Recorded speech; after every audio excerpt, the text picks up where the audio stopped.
สวัสดีครับสวัสดีครับพ่อแม่พี่น้อง FC ไทยลาวเมื่อสุขทุกคนวันนี้มาพบมาพอกับบ่าวต้นอีกแล้วทุกคนเนาะวันนี้เป็นวันที่ตอนบ่าวต้นอัดคลิปอยู่กับคืนของวันที่20เนาะทุกคนเวลา2 ทุ่มน้องเมษาก็นอนแล้ววันนี้บ่าวต้นมีข่าวมาเว้าสู่พี่น้องฟังเนาะเนื่องจากว่าช่วงนี้ก็คือรัฐบาลประเทศไทยเพิ่นรณรงค์หรือว่ามีนโยบายปราบปรามยาสูบไฟฟ้าหรือว่าฟอดเฮานี่แหละทุกคนที่วัยรุ่นนิยมกันช่วงนี้เนาะทุกคนบุหรี่ไฟฟ้าในวันที่19ที่ผ่านมาปี2025เนาะเวลา 17 นาฬิกาหรือว่า5 โมงเย็นเจ้าหน้าที่ด่านมุกดาหารเนาะได้จับตัวชาวลาวเนาะจับตัวชาวลาวพร้อมรถกระบะ1 คันแล้วก็มีบุหรี่ไฟฟ้ามีบุหรี่เป็นมวลเนาะเชิงนำเข้าจากสปป.ลาวในเดือนนี้นะถ้าประต้นจำบ่ผิดเนาะคือว่าด่านมุกดาหารด่านภาษีมุกดาหารนี่เพิ่นนั้นจับขบวนการนำบุหรี่ไฟฟ้าเข้ามาขายในราชอาณาจักรไทยทุกคนเข้ามาขายราชอาณาจักรไทยก็คือว่าบ่ผ่านสายตาเจ้าหน้าที่ถูกเจ้าหน้าที่จับกุมดำเนินคดีเนาะคือบ่ต้นแบบว่าอาจจะพวกนี้บ่ต้นอยากให้ติดคุกตลอดชีวิตเนาะอยากให้ติดคุกตลอดชีวิตก็ฮู้อยู่ว่ากฎหมายบ้านเพิ่นเนาะทุกคนก็ยังแบบว่ากล้าเอาขามมาเนาะใส่รถกระบะมาเลยทุกคนใส่รถกระบะมาเลยคือกฎหมายบ้านเพิ่นห้ามอยู่แล้วทุกคนเนาะคือบ่ต้นกับแบบยอมใจเนาะยอมใจเขากล้าได้จังไดเนาะคือว่าผ่านตม.ผ่านรั้วมิตรภาพหรือว่าผ่านสะพานมิตรภาพแห่งที่3เนาะคือรอบแรกก็คือรอบแรกที่ลักลอบเข้ามาคือเอาใส่รถทัวร์ระหว่างประเทศเนาะรถทัวร์2 ฝั่งไทยลาวรถโดยสารระหว่างประเทศคนเข้ามาคืออันนี้คือเอารถกระบะส่วนตัวเลยเข้ามาทุกคนคือรถกระบะส่วนตัวเลยเข้ามาเป็นยังคือนำเข้าจากประเทศลาวคืออยู่ประเทศลาวในลายเลยทุกคนบุหรี่ไฟฟ้าเนาะถามว่าเจ้าหน้าที่จับกุมบ่คือว่า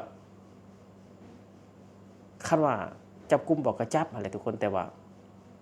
ยังบ่เข้มงวดยังบ่เข้มงวดคือประเทศไทยเนาะคือยังมีขายอยู่คือยังซื้อได้อยู่เนาะก็เลยแบบว่ามาเฮ็ดให้บุหรี่ไฟฟ้านี่ล้นตลาดก็นำเข้ามาขายในราชอาณาจักรไทยสุดท้ายก็คือเรียบร้อยเนาะทุกคนทุกสินค้าหลายๆอย่างเนาะบ่ว่าแต่ยาบ้าบุหรี่ไฟฟ้าคือจุดหมายปลายทางก็คือประเทศไทยทุกคนคือประเทศไทยนะแบบว่าแต่ละมื้อเนาะคือแถวด่านนครพนมหรือว่าด่านพรมแดนนครพนมนี่คือว่าถึกจับทุกวันเนาะยาบ้านี่จับทุกวันที่นำเข้าจากเพื่อนบ้านเนาะประเทศไทยเพิ่นสิฮ้องว่าเพื่อนบ้านก็ลาวนั่นแหละทุกคนลาวนั่นแหละเนาะ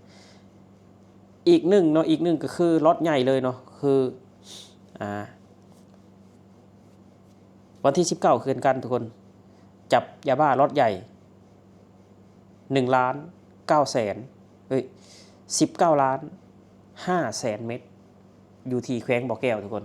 เนาะเป็นยังคือยาบ้านี่คือมาจากภาคเหนือแขวงบ่อแก้วเป็นยังคือบ่มาจากภาคใต้และไผเป็นผู้ผลิตเป็นยังคือมาจากแขวงบ่อแก้วนะคือแขวงบ่อแก้วนี่คือเดือนนี้ก็คือถูกจับหลายแล้วทุกคนถูกจับหลายแล้วอีกตามบทรายงานของตำรวจเนาะแผนกสกัดกั้นและต้านยาเสพติดแขวงบ่อแก้วเลขที่2011ทับหตลลงวันที่19พฤษภาคม2025ให้ฮู้ว่าในครั้งวันที่17โอ้ชนเจ้าเต็มที่17ทุกคนแต่วันที่7ทางเจ้าหน้าที่ตำรวจประจำด่านกวดนำเกิ่งแม่นได้ปฏิบัติหน้าที่กวดพาหนะ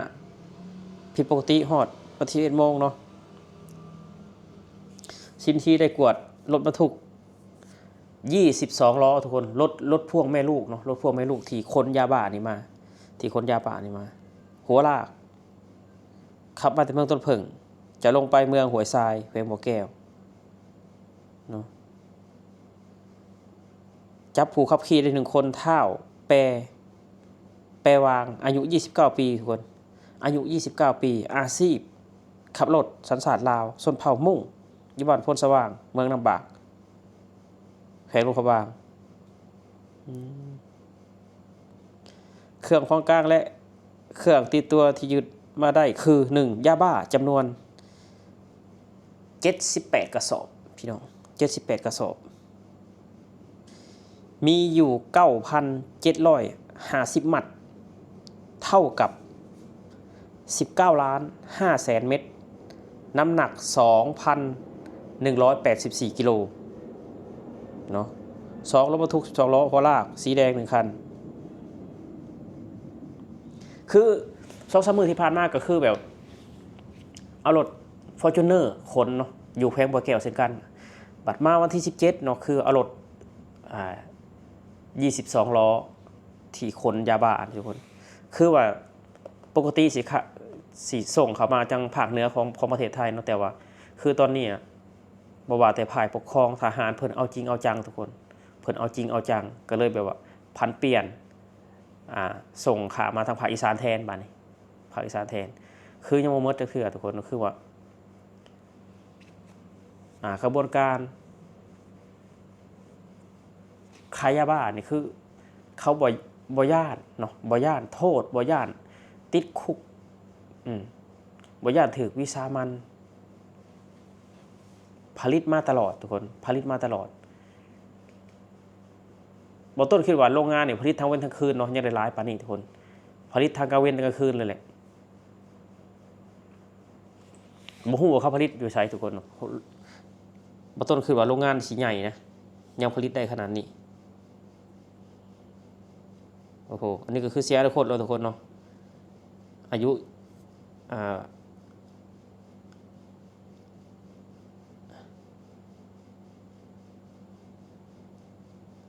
29 ปีนะทุกคนแบบคนที่ขับรถขนยาบ้าเนี่ยเนาะคือว่าอนาคตเรียบร้อยแล้วเนาะชีวิตนิสันเรียบร้อยแล้วยังบ่รวยเลยชีวิตสันก่อน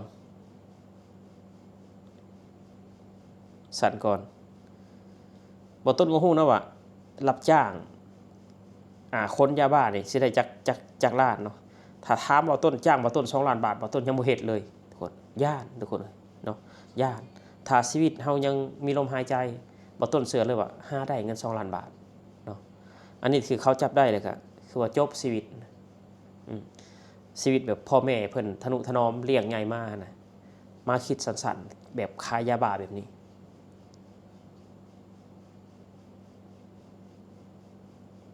เนาะทุกคนนี่ก็คือแบบว่าข่าวยาเสพติดที่ทำลายลูกหลานญาติพี่น้องบ่ว่าแต่พี่น้องเพิ่นพี่น้องโตเนาะก็ทำลายแบบคนอยู่ในหมู่บ้านบ่ต้นก็เพื่อนบ่ต้นหรือว่าญาติพี่น้องบ่ต้นก็แบบว่าเป็นคนแบบเสียเส้นเป็นคนแบบบ่เต็มไปเลยนะทุกคนเพราะว่าผลหายของยาเสพติดบางคนตีพ่อตีแม่บางคนฆ่าพ่อฆ่าแม่เพราะผลหายของยาเสพติดนี่ทุกคนเนาะสำหรับพี่นี่ทุกคนบ่ต้นก็สิออกมาพูดคุยกับพี่กับน้องแต่เพียงเท่านี้เนาะทุกคนสำหรับพี่นี่บ่ต้นเขาก็ว่าสวัสดีครับผม